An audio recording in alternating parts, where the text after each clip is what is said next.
ಇನ್ನು ದಾಳಿಯಲ್ಲಿ ಭಾಗಿಯಾಗಿದ್ದ ಭಯೋತ್ಪಾದಕನೊಬ್ಬನ ಫೋಟೋವನ್ನ ಪ್ರವಾಸಿಗರಿಬ್ಬರು ತಮ್ಮ ಮೊಬೈಲ್ನಲ್ಲಿ ಸೆರೆ ಹಿಡಿದಿದ್ದಾರೆ. ಉತ್ತರ ಪ್ರದೇಶ ಚೌನ್ಪುರದ ಏಕ್ತಾ ತಿವಾರಿ ಎಂಬುವವರು ಉಗ್ರನ ಫೋಟೋ ಕ್ಲಿಕ್ಕಿಸಿಕೊಂಡಿದ್ದಾರೆ.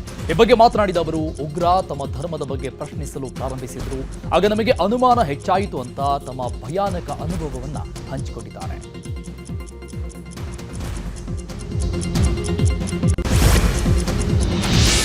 ಜಮ್ಮು ಕಾಶ್ಮೀರದ ಪಹಲ್ಗಾಮ್ ದಾಳಿ ಬಳಿಕ ಪ್ರಧಾನಿ ಮೋದಿ ಮೊದಲ ಬಾರಿಗೆ ಪ್ರತಿಕ್ರಿಯಿಸಿದ್ದಾರೆ.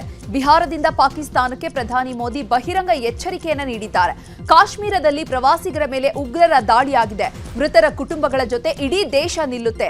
ಕೆಲವರು ಮಗನನ್ನ, ಕೆಲವರು ಗಂಡನನ್ನ ಕಳೆದುಕೊಂಡಿದ್ದಾರೆ. ಊಹಿಸಲು ಸಾಧ್ಯವಾಗದ ಶಿಕ್ಷೆಯನ್ನ ನಾವು ವಿಧಿಸ್ತೇವೆ. ನಮ್ಮವರನ್ನ ಕೊಂದವರ ಮೇಲೆ ಇಡೀ ದೇಶದ ಸಿಟ್ಟಿದೆ. ಶಾಂತಿ ಸುರಕ್ಷತೆ ವಿಚಾರದಲ್ಲಿ ರಾಜಿ ಮಾತೇ ಇಲ್ಲ. ಪ್ರತಿ ಉಗ್ರರನ್ನ ಹುಡುಕಿ ಶಿಕ್ಷೆ ವಿಧಿಸ್ತೇವೆ ಅಂತ ಖಡಕ್ ವಾರ್ನಿಂಗ್ ಕೊಟ್ಟಿದ್ದಾರೆ. मैं बहुत स्पष्ट शब्दों में कहना चाहता हूं, जिन्होंने ये हमला किया है उन आतंकियों को और इस हमले की साजिश रचने वालों को उनकी कल्पना से भी बड़ी सजा मिलेगी. सजा मिलकर के रहेगी. अब आतंकियों की बची खुची जमीन को भी मिट्टी में मिलाने का समय आ गया है.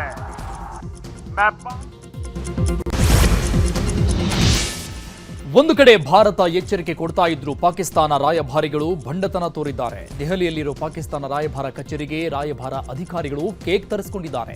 ಭಾರತ ಸೂತಕದಲ್ಲಿದ್ರೆ ಪಾಕ್ನಿಂದ ಸಂಭ್ರಮಾಚರಣೆ ಮಾಡಿಕೊಡಲು ಮುಂದಾಗ್ತಾ ಇದೆ. ಇನ್ನು ಭಾರತದಲ್ಲಿರುವ ಎಸ್ವಿಇಎಸ್ ವೀಸಾ ಹೊಂದಿರುವ ಪಾಕ್ ನಾಗರಿಕರು 48 ಗಂಟೆಗಳ ಒಳಗೆ ದೇಶ ತೊರೆಯುವಂತೆ ಎಚ್ಚರಿಕೆ ನೀಡಲಾಗಿತ್ತು. ಹೀಗಾಗಿ ಪಾಕಿಸ್ತಾನಿ ಪ್ರಜೆಗಳು ಅಟ್ಟಾರಿ ವಾಘಾ ಗಡಿ ಮೂಲಕ ತಮ್ಮ ದೇಶಕ್ಕೆ ಮರಳುತ್ತಾ ಇದ್ದಾರೆ.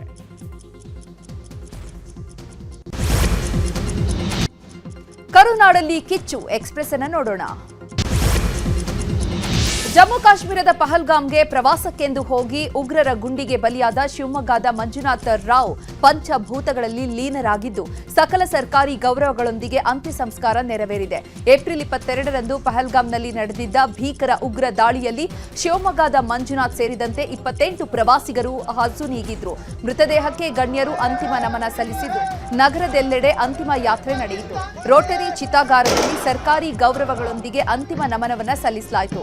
ಬ್ರಾಹ್ಮಣ ಸಂಪ್ರದಾಯದಂತೆ ಮಂಜುನಾಥ್ ಪುತ್ರ ಅಭಿಜಯ್ ರಾವ್ ತಂದೆಯ ಅಂತ್ಯಕ್ರಿಯೆ ನೆರವೇರಿಸಿದರು.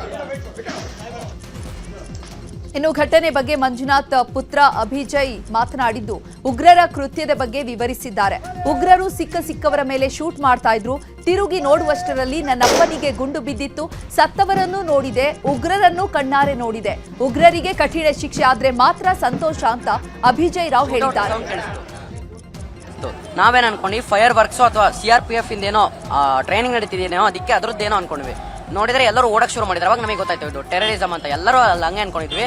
ಆಮೇಲೆ ರಿಯಲೈಸ್ ಆಯ್ತು ಇದು ಟೆರರಿಸ್ಟ್ ಅಟ್ಯಾಕ್ ಆಗಿದೆ ಅಂತ. ಎಲ್ಲರೂ ಓಡ್ತಿದ್ವಿ. ತಕ್ಷಣ ನಾನು ಅಮ್ಮ ಕೈ ಇಟ್ಕೊಂಡು ಓಡ್ತಿದ್ವಿ. ಅಪ್ಪ ಎಲ್ಲಿ ಅಂತ ತಿರುಗಿ ನೋಡಿಷ್ಟೊತ್ತಿಗೆ ಅವ್ರಿಗೆ ಶೂಟ್ ಆಗ್ಬಿಟ್ಟಿತ್ತು. ಆ ಟೈಮಿಗೆ ಶೂಟ್ ಔಟ್ ಸೌಂಡ್ ಕೇಳಿ. ಪಹಲ್ಗಾಮ್ ದುರಂತದಲ್ಲಿ ಸಾವನ್ನಪ್ಪಿದ ಭರತ್ ಭೂಷಣ್ ಅಂತ್ಯಕ್ರಿಯೆ ನೆರವೇರಿದೆ. ಬೆಂಗಳೂರಿನ ಹೆಬ್ಬಾಳ ಚಿತಾಗಾರದಲ್ಲಿ ಭರತ್ ಅಂತ್ಯ ಸಂಸ್ಕಾರ ನಡೆಯಿತು. ಒಕ್ಕಲಿಗ ಸಂಪ್ರದಾಯದಂತೆ ಸಹೋದರ ಪ್ರೀತಂ ಅಂತ್ಯಕ್ರಿಯೆ ವಿಧಿವಿಧಾನ ನೆರವೇರಿಸಿದ್ರು. ಭರತ್ ಭೂಷಣ್ ಅಗ್ನಿಯಲ್ಲಿ ಲೀನವಾದರು. ಪೋಷಕರ ಆಕ್ರಂದನ ಮುಗಿಲು ಮುಟ್ಟಿತ್ತು. ಅಂತ್ಯಕ್ರಿಯೆಯಲ್ಲಿ ಸಚಿವ ರಾಮಲಿಂಗಾರೆಡ್ಡಿ ಸೇರಿದಂತೆ ಗಣ್ಯಾತಿ ಗಣ್ಯರು ಭಾಗವಹಿಸಿದರು.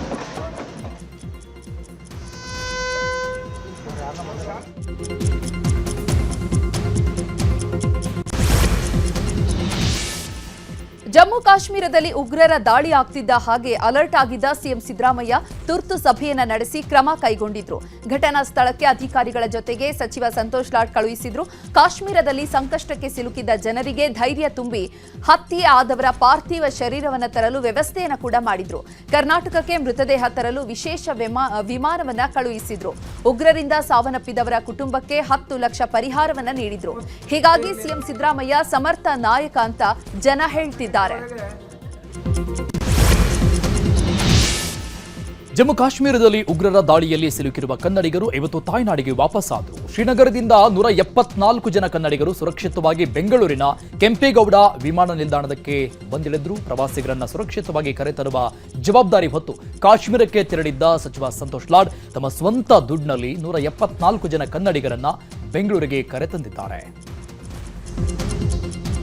ಫುಲ್ಲ ಟೆನ್ಷನ್ ಫುಲ್ ಟೆನ್ಷನ್ ಎಲ್ಲ ಇತ್ತು ಸಿಗೋದು. ಯಾಕಂದ್ರೆ ಅಲ್ಲಿ ಪೆಲ್ಗಾಮಲ್ ಹತ್ರ ಆಗಿರೋದ್ರಿಂದ ಈ ಪಕ್ಕದ ಜಾಗ ಅಲ್ಲೂ ಕೂಡ ಸೆಕ್ಯೂರಿಟಿ ಜಾಸ್ತಿ ಮಾಡಿದ್ರು. ಅದನ್ನ ನೋಡೇ ನಮ್ಗೆ ಗಾಬರಿ ಆಗೋದು ಏನು ಇದು ಅಂತ. ನಾನು ಹೇಳೋದು ನ್ಯೂಸ್ ಮೆಸೇಜ್ ಜನಗಳು ಏನು ಕೊಡೋದಂದ್ರೆ ಹೋಗ್ಬೇಡಿ ಅಂತ ಜಾಗಕ್ಕೆ. ಕರ್ನಾಟಕದಲ್ಲೇನೆ ಬೇಕಾದಷ್ಟು ಜಾಗಗಳಿದೆ ನೋಡೋದು. ಅಲ್ಲಿ ಹೋಗಿ ಎಂಜಾಯ್ ಮಾಡಿ ವಾಪಸ್ ಬನ್ನಿ, ಮನೆಗೆ ವಾಪಸ್ ಬನ್ನಿ. ಅಲ್ಲಿ ಹೋದ್ರೆ ವಾಪಸ್ ಬರೋಕ್ಕಾಗಲ್ಲ. ಸರ್, ಟೆರರಿಸ್ಟ್ ಅಟ್ಯಾಕ್ ಆದಾಗ ನಾವು ಗುಲ್ಮಾರ್ಗಲ್ಲಿದ್ವಿ. ಗುಲ್ಮಾರ್ಗಿಂದ ನಾವು ಬರಬೇಕಾದ್ರೆ ಒಂದು 3 ಗಂಟೆ ಹಂಗೆ ಗೊತ್ತಾಯ್ತು ನಮಗೆ ಈ ಥರ ಟೆರರಿಸ್ಟ್ ಅಟ್ಯಾಕ್ ಆಗಿದೆ ಅಂತ. ವಿತ್ ಫ್ಯಾಮಿಲಿ ಹೋಗಿದ್ರಿಂದ ತುಂಬ ಭಯ ಆಯಿತು ನಮಗೆ. ಆವತ್ತಿನ ದಿನದಿಂದ ನಮಗೆ ಒಂದು 3 ದಿನದಿಂದ ನಿದ್ದೆನೇ ಇಲ್ಲ. ಎಷ್ಟು ದಿನಕ್ಕೆ ನಮ್ಮ ಊರಿಗೆ ಹೋಗ್ತೀವಿ ಅಂತ ಅನಿಸ್ಬಿಟ್ಟಿತ್ತು. ನಮಗೆ ಫಸ್ಟು ಆ ಥರ ಆಗಿತ್ತು ಅಂತ ಗೊತ್ತಿರಲಿಲ್ಲ. ಆಮೇಲೆ ಎಲ್ಲರೂ ಪ್ಯಾನಿಕ್ ಮಾಡಕ್ ಸ್ಟಾರ್ಟ್ ಮಾಡಿದ್ರು. ಆಮೇಲೆ ತುಂಬಾ ಪೊಲೀಸ್ ಕಾರ್ಸ್ ಬರಕ್ ಸ್ಟಾರ್ಟ್ ಆಯ್ತು. ಅವಾಗ ಇದೇನಾಯ್ತು, ಯಾಕೆ ಇಷ್ಟೊಂದು ಜನ ಬರ್ತಿದ್ದಾರೆ ಅಂತ ನ್ಯೂಸ್ ಚೆಕ್ ಮಾಡಿದ್ರೆ ಈ ತರ ಅಟ್ಯಾಕ್ ಆಗಿದೆ ಅಂತ ಗೊತ್ತಾಯ್ತು. ಅವಾಗ ತುಂಬಾ ಭಯ ಆಯ್ತು. ಅವಾಗ ಫ್ಯಾಮಿಲಿ ಮೆಂಬರ್ಸ್ ಎಲ್ಲ ಕಂಟಿನ್ಯೂಸ್ ಕಾಲ್ ಬರ್ತಿತ್ತು. ನಮಗೆ ತುಂಬಾ ಭಯ ಆಯ್ತು. ಅದ್ರಲ್ಲೂ ಬರೀ ಹಿಂದೂನ ಟಾರ್ಗೆಟ್ ಮಾಡಿದ್ದಾರೆ ಅಂದ್ರೆ ನಮಗೆ ಇನ್ನೂ ಜಾಸ್ತಿ ಭಯ ಆಯ್ತು. ಸೊ ಕಾಶ್ಮೀರ್ ನಮ್ದಾಗವರೆಗೂ ಯಾರು ಹೋಗೋದ್ ಬೇಡ ಅಂತ ಹೆದರಿಕೆ ಅಂತೂ ತುಂಬಾ ಆಯ್ತು. ಏನ್ ಮಾಡೋದು, ಮುಂದೆ ಹೋಗೋದು ಬೇಡ ಅಂತ ಬಹಳ ಇದು ಮಾಡಿ ಕೊನೆಗೆ ವಾಪಸ್ ಹೋಗೋಣ ಅಂತ ಡಿಸೈಡ್ ಮಾಡಿದ್ವಿ. ಫ್ಲೈಟ್ಗಳದ್ದು ಪ್ರಾಬ್ಲಮ್ ಇತ್ತು. ಅವಾಗ ನಮ್ಮ ಸರ್ಕಾರ ಅರೇಂಜ್ ಮಾಡಿದೆ ಅಂತ ಗೊತ್ತಾದ್ಮೇಲೆ ಅವ್ರನ್ನ ಕಾಂಟ್ಯಾಕ್ಟ್ ಮಾಡಿ ಅವ್ರ ಜೊತೆ ಬಂದ್ವಿ. ಎಲ್ಲರಿಗೂ ಹೆದರಿಕೆ ಇತ್ತು. ಕೆಲವರು ಧೈರ್ಯ ಮಾಡಿ ನೆಕ್ಸ್ಟ್ ಡೇ ಎಲ್ಲ ಹೋದ್ರು. ಬಟ್ ನಾವೆಲ್ಲೂ ಹೋಗಲಿಲ್ಲ, ವಾಪಸ್ ಬಂದ್ಬಿಟ್ವಿ. ನ್ಯಾಚುರಲಿ ಇಲ್ಲ, ನಾವ್ ಯಾರು ಮಲ್ಗೆ ಇಲ್ಲ. ಅವ್ರು ಶ್ರೀನಗರಲ್ಲಿ ಇದ್ರು. ನೆಕ್ಸ್ಟ್ ಡೇ ಪೆಲ್ಗಾಮ್ ಹೋಗ್ಬೇಕಿತ್ತು ಅವರು. ದ ವೆರಿ ನೆಕ್ಸ್ಟ್ ಡೇ ಅವ್ರು ಹೋಗ್ಬೇಕಿತ್ತು ಆಕ್ಚುಲಿ.